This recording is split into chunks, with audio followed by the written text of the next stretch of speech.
विमल। कमल बहुत मेहनती और समझदार था, लेकिन विमल बहुत आलसी और कामचोर।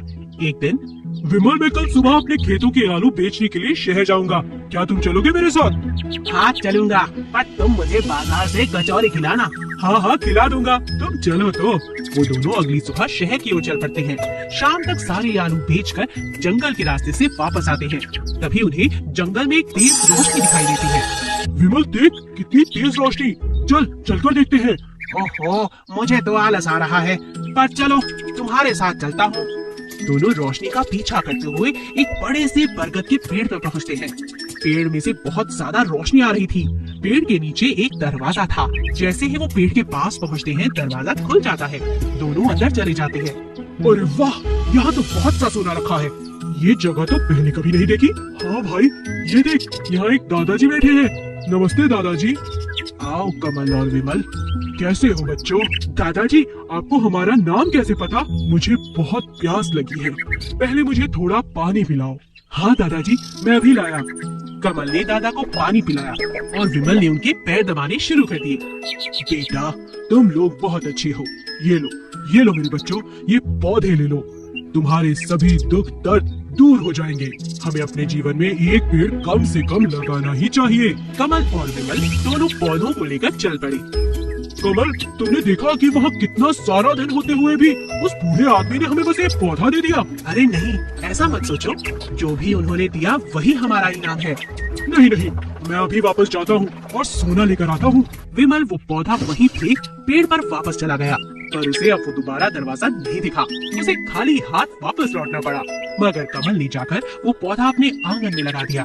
कुछ ही महीनों में उस पौधे में से 100 अलग अलग पौधे निकले। वो पौधा कभी भी बिना फल के नहीं होता और विमल के पास अब पछताने के सिवा कुछ नहीं था और कमल के पास पैसे की कोई कमी नहीं थी। ज्यादा के लालच में थोड़ा भी छोड़ना मूर्खता है। स्कूल का पहला दिन। आज मानव के नए स्कूल का पहला दिन है। वो अपने माता पिता के साथ कुछ दिन पहले ही दूसरे शहर से इस शहर में रहने के लिए आया है। मानव जैसे ही स्कूल की बस में चढ़ा, तब उसने देखा कि बस की पहली सीट खाली है। वो उस पर बैठने लगता है कि इतने में मोहन नाम का एक लड़का आवाज देता है, तुम वहाँ मत बैठो, तुम यहाँ आकर मेरे पास बैठो। तुमने मुझे वहाँ क्यों नहीं बैठने दिया? रुको, थोड़ी देर में सब पता चल जाएगा। थोड़ी देर बाद शेखर नाम का लड़का बस में चढ़ता है। शेखर पहली सीट पर बैठ जाता है। शेखर एक लड़के को डराते हुए कहता है, क्यों रे, कैसे हो तुम? ठीक हूँ, आप कैसे हो शेखर भाई? देखा तुमने, इसीलिए तुम्हें वहाँ बैठने से रोक रहा था।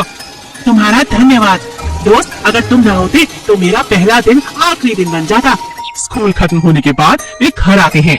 उनकी माँ कहती है, बेटा हाथ धोकर कपड़े बदल लो। खाना खाने के बाद उसकी माँ पूछती है, तुम्हारा पहला दिन कैसा गया बेटा? वैसे तो सब अच्छा रहा। हमारे स्कूल में एक लड़का है जो सब कुछ बहुत तंग करता है। तब मानव की माँ उसे एक चुट्टा के बारे में बताती है। वह कहती है कि अगर तुम बच्चे एक साथ हो जाओ तो वो किसी भी तरह तुम्हें तंग नहीं कर पाएगा। मैं समझ गया माँ। अगले दिन शेखर जब बस में चढ़ता है तो देखता है कि मानव उसकी सीट पर बैठा है। तू मेरी सीट पर क्या कर रहा है? जानता नहीं, ये मेरी सीट है। आज मैं यहाँ बैठूंगा। तू उठता है या तुझे मारूं? खबरदार, जो तुमने मुझ पर हाथ उठाया। तो तू मुझे रोकेगा? अभी मजा चखाता हूँ। तभी सभी लड़के उठकर कहते हैं, नहीं, हम रोकते हैं तुझे। यह सब देखकर शेखर डर जाता है और कहता है, मैं कहीं और बैठ जाता हूँ। सभी बच्चे मन ही मन बहुत खुश हो जाते हैं। एकता में ही शक्ति होती है। हमें किसी से डरना नहीं चाहिए। टीटू बिल्ली को खाने का बहुत ही ज्यादा शौक था। वह रोज किसी न किसी जानवर का खाना चोरी कर खुद खा जाती। अरे वाह, चोरी करके खाना खाना मुझे सबसे अधिक पसंद है। एक दिन बिल्ली ने कुछ ज्यादा ही खा लिया। इसी कारण उसे बहुत ज्यादा पेट में दर्द होने लगा और उससे नींद भी नहीं आ रही थी। उसे सोने में बहुत परेशानी हो रही थी। शायद मैंने कुछ ज्यादा ही खा लिया। अब मैं क्या करूं? हे भगवान, कल से इतना अधिक नहीं खाऊंगी। अभी तो नींद आ ही जानी चाहिए। टीटू बिल्ली गिड़गिड़ाती रही, लेकिन आखिर उसे अंत में नींद आ ही गई। अगले दिन वह सब भूल गई और फिर से बिंगू कुत्ते के घर गई और खाना खाने लगी। वाह, कितना स्वादिष्ट खाना है। चलो इसे सफा चट कर देती हूँ, पूरी रसोई साफ कर देती हूँ। टीटू ने बिंगू का सारा खाना खा लिया। टिंकू कुत्ता उसी समय वहां पहुंचा। तुम चोरी कर रही हो, तुमने मेरा खाना चोरी करा, ये गलत बात है टीटू।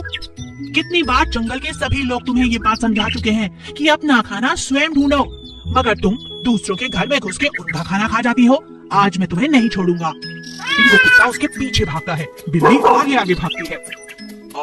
इतना ज्यादा खा लिया, अब तो भागा भी नहीं जा रहा, क्या करूं? टीटू ने भागने की बहुत कोशिश की। वो पूरे जंगल में भागना चाहती थी, पेड़ों पर चढ़ना चाहती थी और कुत्ते से अपनी जान बचाना चाहती थी, मगर ये सब नामुमकिन था क्योंकि वो इतना ज्यादा खाना खा चुकी थी कि उसके लिए भागना असंभव था। लगता है आज तो ये मुझे पकड़कर खा ही जाएगा। कोई मुझे बचाओ, कोई मुझे बचाओ। उसके कई बार मदद मांगने पर भी कोई जानवर उसकी मदद करने नहीं आया क्योंकि कभी ना कभी सभी के घर में घुसकर उसने खाने की चोरी की थी। आज पता लगा तुम्हें हमेशा चोरी करती हो, अब भागकर बताओ। अंत में बिल्ली ने हार मान ली और कुत्ते ने उसे पकड़ लिया। और मैं तुम्हें नहीं छोड़ूंगा, मैं तुम्हें खा जाऊंगा टीटू। बस बस करो, मुझे माफ कर दो, मैं और नहीं भाग सकती। मुझे माफ कर दो, मुझे माफ कर दो पिंको। मैं आज के बाद कसम खाती हूँ, सच कहती हूँ, किसी का खाना चोरी नहीं करूंगी, मगर मुझे माफ कर दो, मुझे मत खाओ। पिंको उसे माफ कर देता है। पहले भी तुम्हें कई जानवरों ने माफ किया मगर तुम नहीं मानी, मगर मैं बिल्ली खाना जानता हूँ। याद रहे, तुम्हें दोबारा चोरी करते देखूंगा तो तुम्हें बिना पूछे सीधा खा जाऊंगा। वादा रहा? वादा, मैं कभी चोरी नहीं करूंगी। वादा वादा वादा। घी वाले की कहानी। एक बार सोनपुर नाम के राज्य में गंगा नाम का व्यक्ति रहा करता था। वह दूध घी का काम करता था। एक दिन उसकी दुकान पर एक बालक घी खरीदने आता है। चाचा मुझे 5 किलो घी दे दो। गंगा उसको 5 किलो घी का डिब्बा देता है। चाचा इसमें तो मक्खी गिरी है। चलो तुम ये डिब्बा मुझे दे दो, तुम्हें मैं दूसरा डिब्बा दे देता हूँ। गंगा उस डिब्बे को अंदर लेकर जाता है और उसमें से मक्खी निकालकर फेंक देता है और वही डिब्बा बालक को वापस लाकर दे देता है। अब तो ठीक है ना? हाँ चाचा, अब मैं चलता हूँ। इसी तरह से गंगा मिलावट करके और हेरा फेरी करके अपना काम चलाता था। एक दिन राजा के महल से एक सिपाही आता है और गंगा से कहता है, गंगा आज दोपहर तक 40 किलो घी महल में पहुंच जाना चाहिए। इतना सारा घी महल में, कोई दावत है क्या? हाँ, राजा ने आज अपने मंत्रियों के लिए दावत रखी है। ठीक है, दोपहर तक घी पहुंच जाएगा, आप निश्चिंत रहो।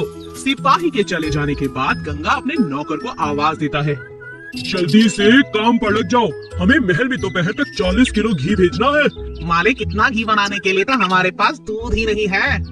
ऐसा करो, दूध के अंदर पानी मिला दो। मालिक, अगर राजा को पता चल गया तो हमें दंड देगा। तुम्हें जो कहा है वो करो। नौकर काम पर लग जाता है। थोड़ी देर बाद नौकर गंगा से आकर कहता है, मालिक अभी भी पूरा घी नहीं पड़ेगा, अब क्या करूं? तुम जाकर दुकान संभालो, ये मैं देखता हूँ। गंगा तेल में वनस्पति तेल मिला देता है। दोपहर तक घी बनकर तैयार हो जाता है। गंगा उस घी को महल में पहुंचा देता है और अपने घर चला जाता है। राजा के यहाँ बड़ी दावत होती है और बाद में सबको मिठाई खाने को दी जाती है। थोड़ी सी मिठाई राजा भी खाता है। अगले दिन राजा और उसके मंत्री बीमार हो जाते हैं। राजा समझ जाता है कि जरूरी है सब खाने के मिलावट की वजह से हो सकता है। राजा हलवाई को बुलवाता है और गुस्से में कहता है, ए मूर्ख, तूने कैसा खाना बनाया है जिससे कि सब बीमार हो गए? राजा जी, मेरे खाने में कोई कमी नहीं थी, पर मुझे शक है कि घी में मिलावट है। राजा तुरंत 2 सिपाहियों को बुलाता है और उन्हें गंगा पर नजर रखने के लिए कहता है। सिपाही गंगा के घर जाते हैं और जब वो उस पर नजर रखते हैं तो पाते हैं कि असलियत क्या है और सब उसे पकड़कर राजा के पास ले जाते हैं। राजा उसे सजा सुनाता है और जेल में डाल देता है। लालच